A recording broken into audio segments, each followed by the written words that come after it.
Hello, this is Tom Pavlik, and welcome to my trip report based on my trip to Indonesia in November of 2024.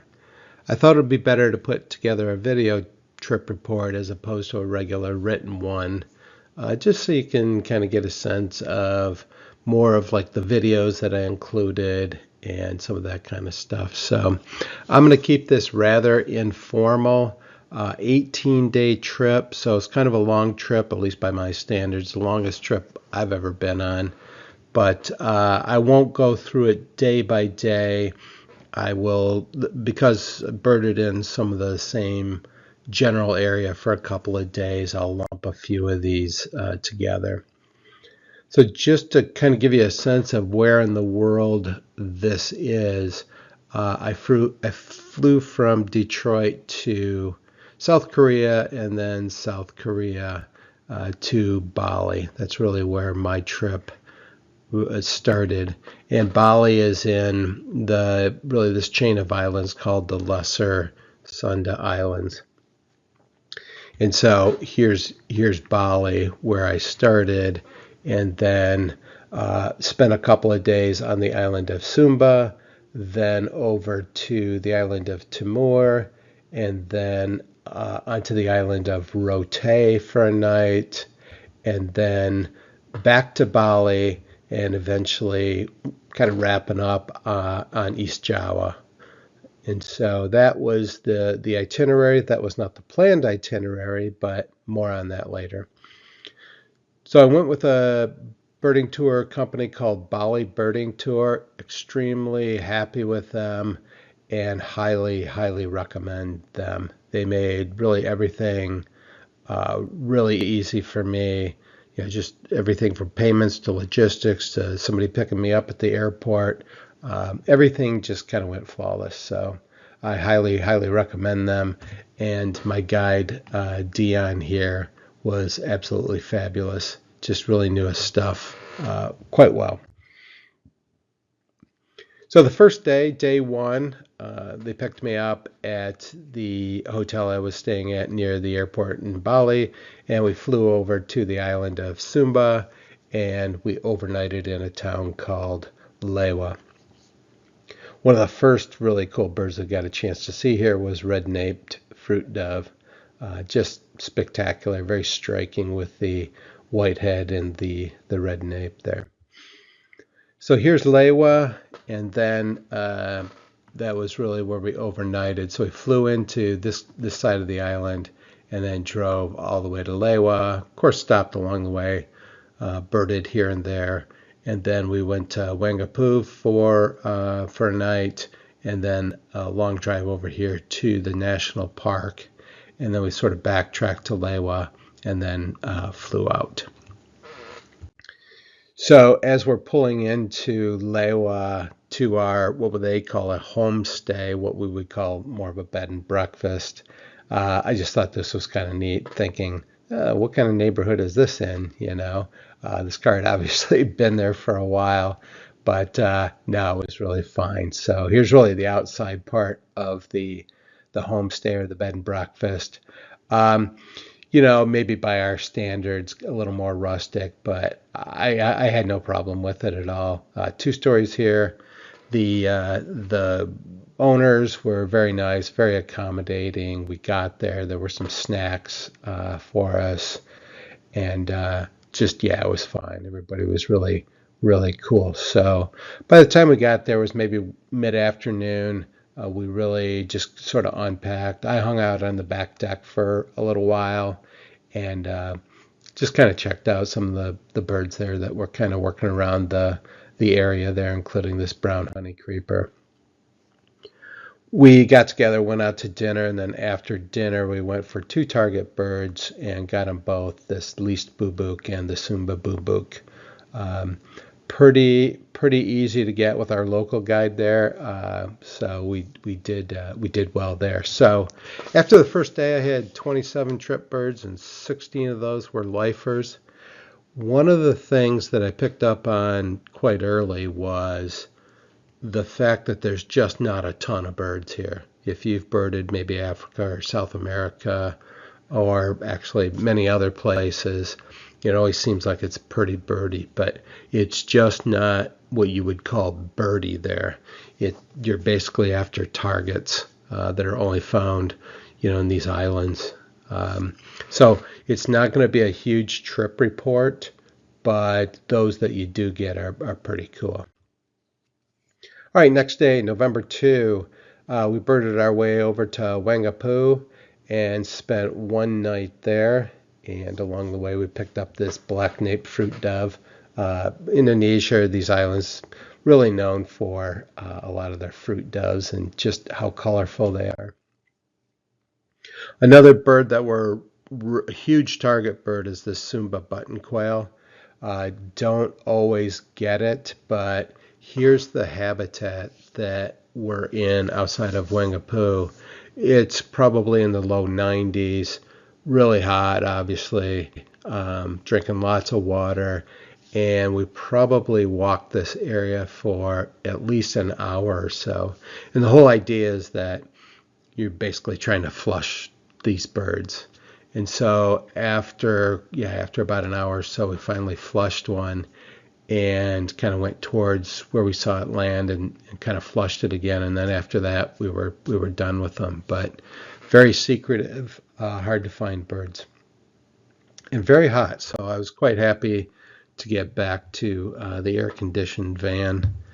We sort of wrapped up the birding for the day by these wetlands that weren't too far from our hotel, and kind of some list building stuff there, including pretty neat yellow bittern.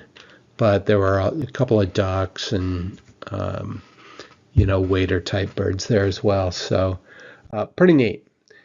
Yeah, happy to get back to a really nice hotel. Had a beautiful room, air conditioning. It was just, after the little bit more rustic homestay, this was kind of nice. Ended up with 42 new trip birds on that day, and 17 lifers. So that was pretty cool.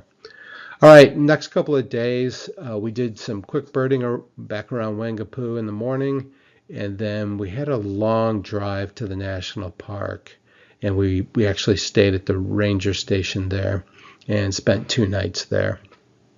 But we did some pretty decent birding along the way, as you might expect, and got like the cinnamon-banded kingfisher, great-billed parrot, red-cheeked parrot, pale-shouldered cicada bird, and so on. So got some pretty good stuff there along the way. So once we got to our ranger station, we unpacked and then headed over to a part of the national park there. And this is what it was like getting into the national park. So not a national park, or at least this area, like, again, you might think about here in the U.S. or other parts of the world. Very difficult to get into. Not a lot of people there. In fact, we were the only people there. But kind of a interesting adventure getting in there. You might notice at this point, this is the temperature inside, shown inside the car here. And if you look close, you can see that it's 35. Well, that's 35 Celsius. So well into the 90s, again, really hot. And that's kind of a common theme here. This is the forest habitat of the national forest there. And just kind of, very different habitat than I'm used to. So this was really pretty nice.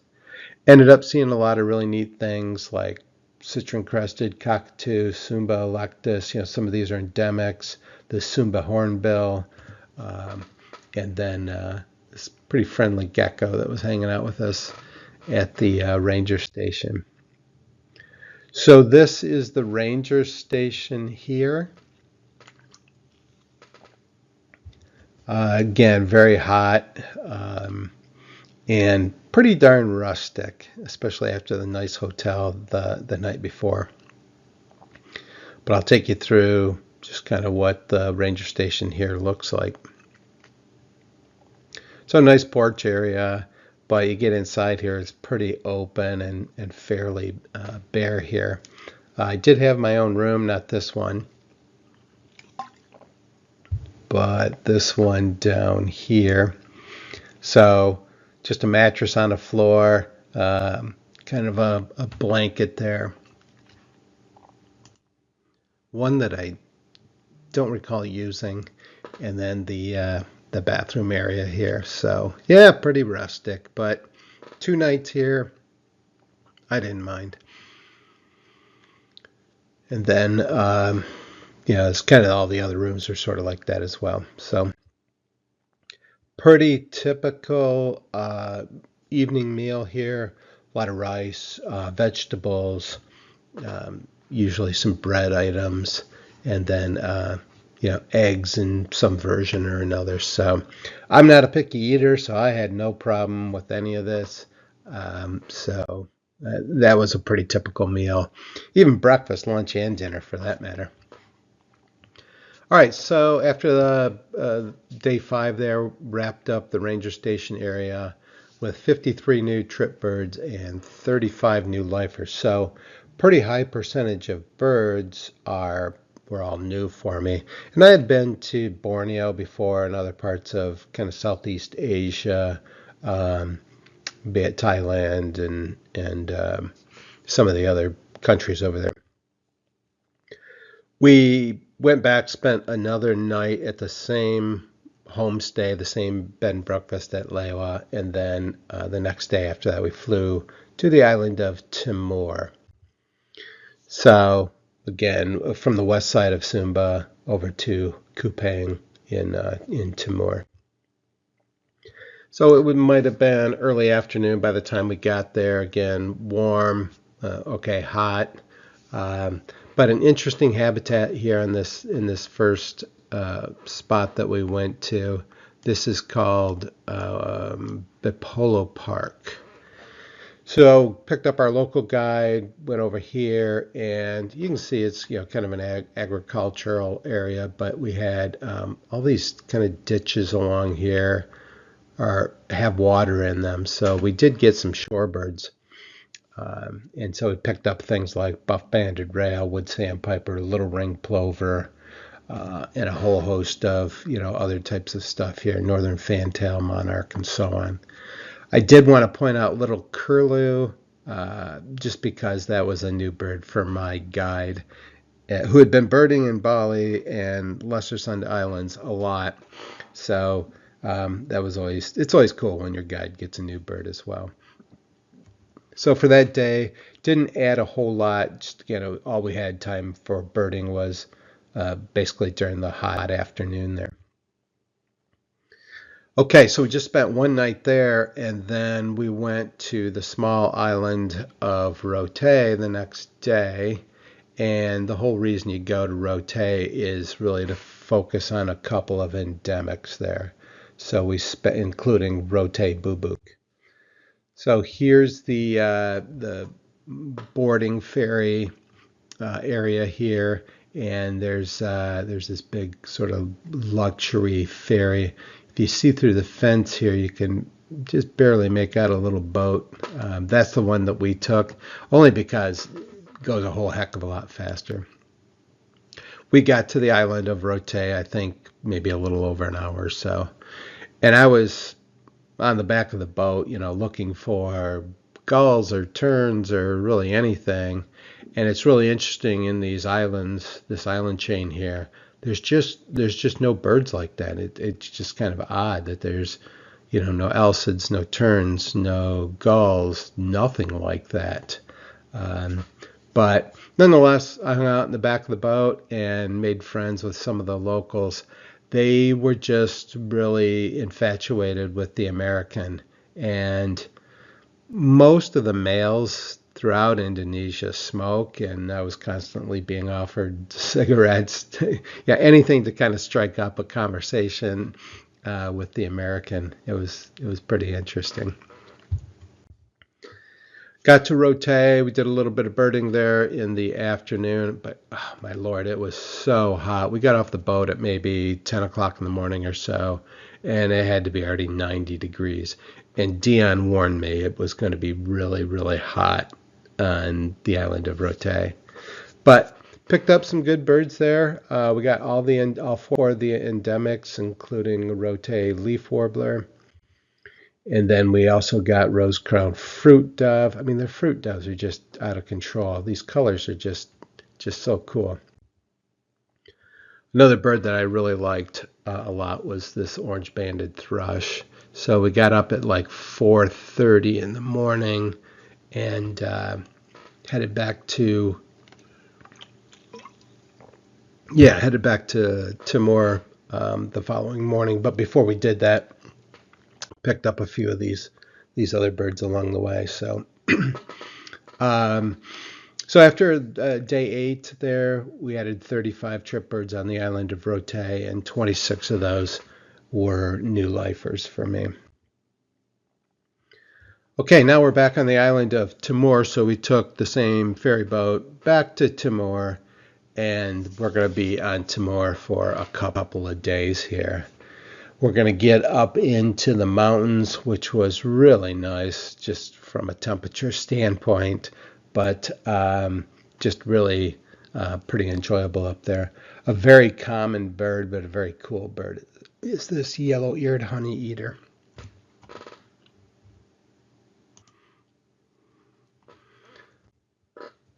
So here's just some video of getting up into the mountains here, and just kind of giving you a sense of kind of what the landscape and scenery was like. Just gorgeous.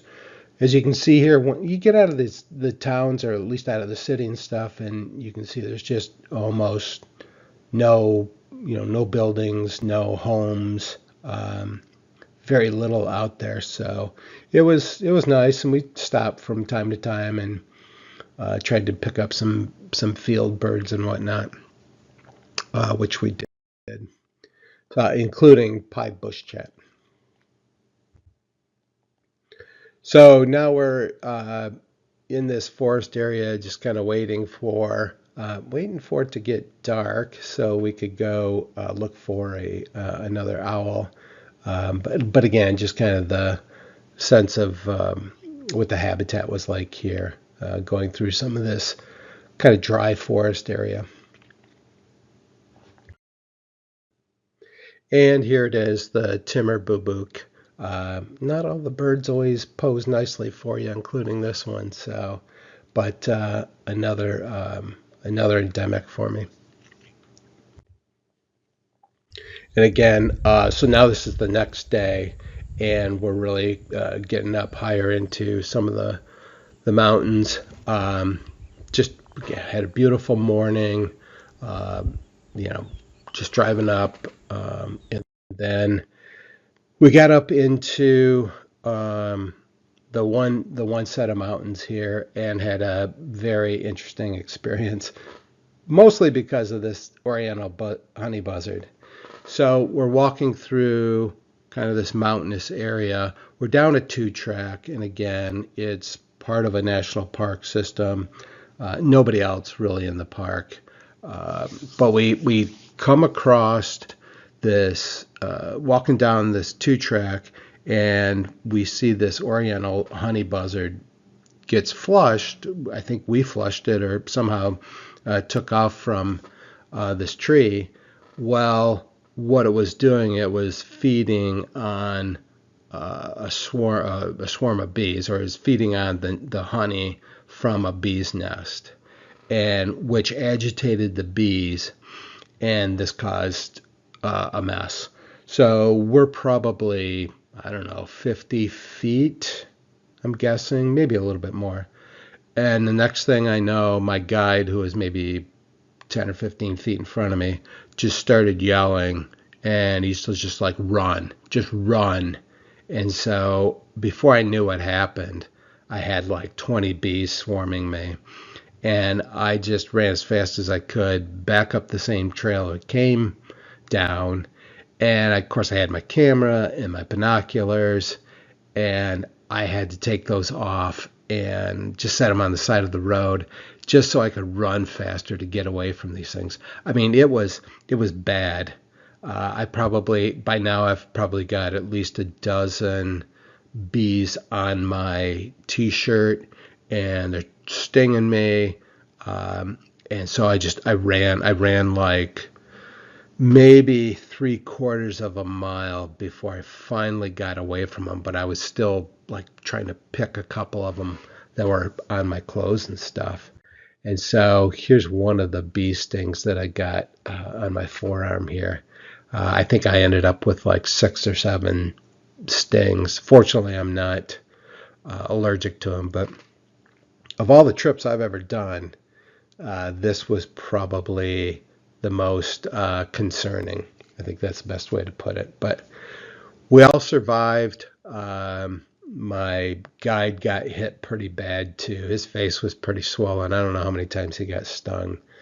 But we headed back to our hotel for after that morning experience, and just kind of hung out there. Again, another pretty cool hotel, nice air conditioning, nice rooms. I had no problem with this at all. This was a really nice place. That afternoon, we still had our local guide Martin and my regular guide Dion. He wasn't doing very good from all the bee stings, so he hung back. So just Martin and I went out. Okay, so after all of that, the next plan was to go to the island of Flores. One of the biggest reasons I wanted to go on this trip was to see a Komodo dragon.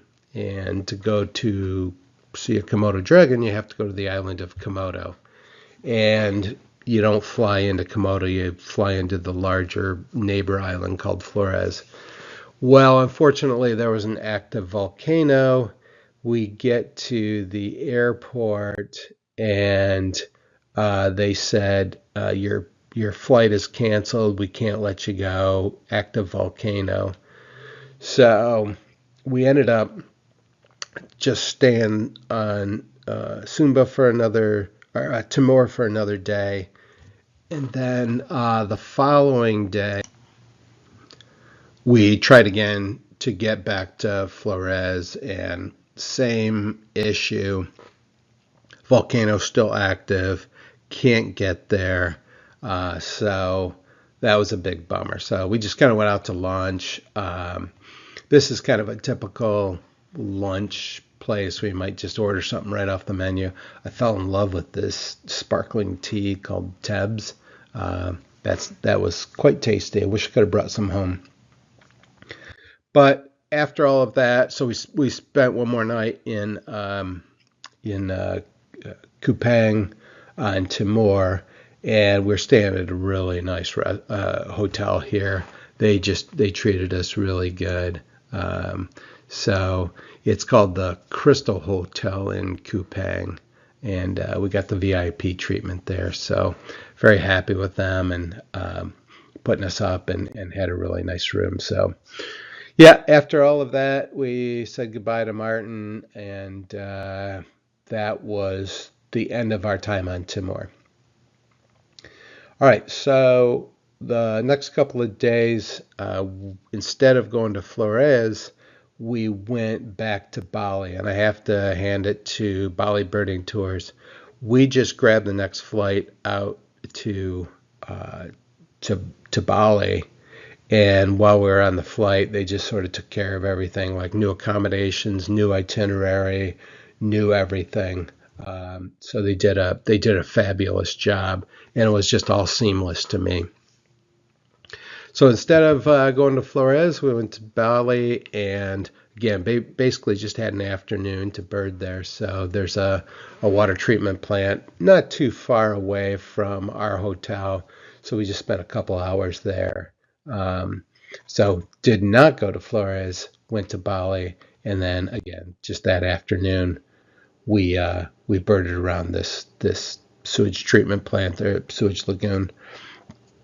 But did really well, added 4 new birds, only a handful of trip birds just because of, a very limited location, not a ton going on there, except for a couple of these specialty birds.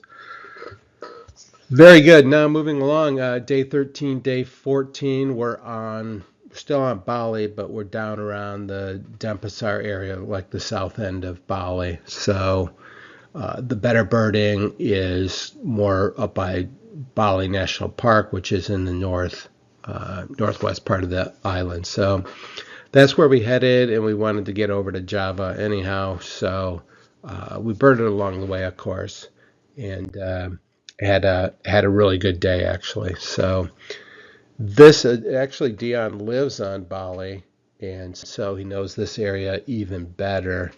And he knew of a local spot to get a barn owl. And now with the relatively recent split of barn owls, this is the eastern barn owl. The Javan kingfisher, again, just love all these kingfishers. They were pretty common along the wires, along the road, and so forth. So always nice to see those. Eventually got to Bali National Park around late afternoon, and we just kind of wandered around some of the dirt roads, picking up new birds as we could. Coppersmith barbets, really nice birds. They were pretty common. And then the critically endangered Bali Minus is really the signature bird of Bali and maybe even all of Indonesia. Just a really cool bird, but unfortunately the victim of a lot of poaching and people just caging the birds, that sort of thing. Really took a hit on the population, but now they're coming back. They're protected, and they're doing better and better every year. Stayed at another really cool place now just outside of Bali National Park. And this was kind of interesting because I'd been on this trip now for nearly 2 weeks, and I really hadn't spoken English to anybody. I mean, there was just nobody to talk English to. Again, my guide's English wasn't very good. Drivers, usually non-existent English. So we get to this lodging that we're staying at and ran into some other birders that were from Ohio. I think there was 3 or 4 of them. And it was just so nice to actually just talk to somebody and have a conversation. And they were really nice people. I had dinner with them, and yeah, it was just kind of, like I said, refreshing to talk to somebody in English again. So that was kind of nice, and really nice accommodations. As you can see, a nice swimming pool, these little kind of hut, accommodations, lodging, air conditioning, nice showers, the whole 9 yards. So everything about it was really good. The next day we went out and went to some areas. Again, this is like Dion's home turf now, so he knows where all the specialty birds are. I thought these hanging parrots were really cool, yellow-throated hanging parrot. Dion knew some roosting sites for the Savannah nightjar, so they afforded really good photo opportunities as well. And just some of the other things we picked up there, like green jungle fowl, hairy-crested drongo, blue-tailed bee-eaters everywhere, and again with the kingfishers, rufous back dwarf kingfisher. I mean, look at the colors on this thing, just absolutely beautiful. So kind of wrapping up this part of the trip there, a couple of days on northwest Bali. Things like ornate sunbird, common flameback, which is a type of woodpecker, laced woodpeckers, Sunda owl, etc. Added 52 trip birds there and another 30 new lifers. And again, you can see the percentage of life birds for me was really good. So just kind of getting to the end of this now, we did some more brief birding on Bali before heading over to East Java, or as they call it, Jawa. And then we birded that afternoon. We birded Eric Jungle Park, and in the following days we went to Atlas Puro National Park. So before we took the ferry ride over, we went by a hide, basically a photo blind, and we were actually here the night before and had no luck with the Javan banded pitta, but that morning we obviously did get this guy, and just look at these gaudy colors. I mean, just very accommodating. So nice to get this guy before we headed over to Jawa. So we just took a little ferry ride over to, from Bali over to Java. We spent more time kind of waiting for like a slot for the ferry to get to. The trip over isn't very long, but we just kind of had to wait for a parking spot. But we got there and did some birding in the afternoon, kind of in this area here, and this Eric Park was kind of the main area up this road. So kind of getting into some higher elevations here. One of the cool birds that we got was this pink-headed fruit dove, a milestone bird for me, as that was my 4,000th life bird. So I was really hoping that number 4,000 was going to be something pretty cool, and it was. So we got some other really good stuff. Again, not super birdie, but we got this white-flanked sunbird, checker-throated woodpecker, gray and buff woodpecker, Sunda cuckoo shrike, a bunch of other stuff as well. So sunbirds are always a hit, usually very colorful like this one is. November 16th, that following day, we went down to Ellis Puro National Park. So again, we're kind of staying up in here at Banyuwangi, and we just made the drive down. Here's a bit of a drive, but again, not a super busy national park.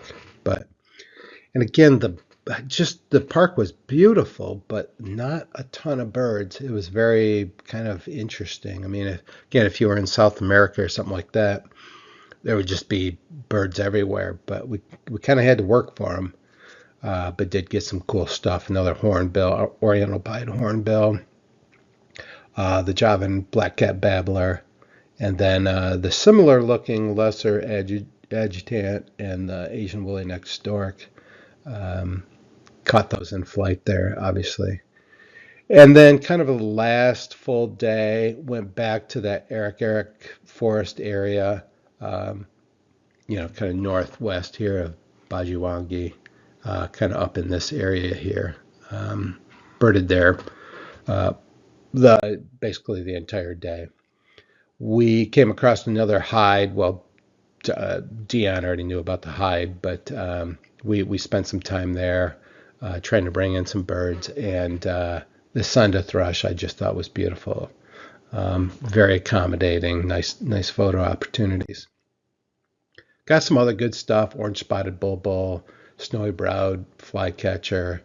This is a female here. But, picking up birds here and there, but nothing, not like super birdie again. But those that we did get were pretty awesome. So I just thought I'd throw in some butterfly photos that I got here on Java as well, blue wanderer, composite, etc. So butterflies are pretty cool as well. So if you're a birds and butterfly kind of person, I think you'd really like it.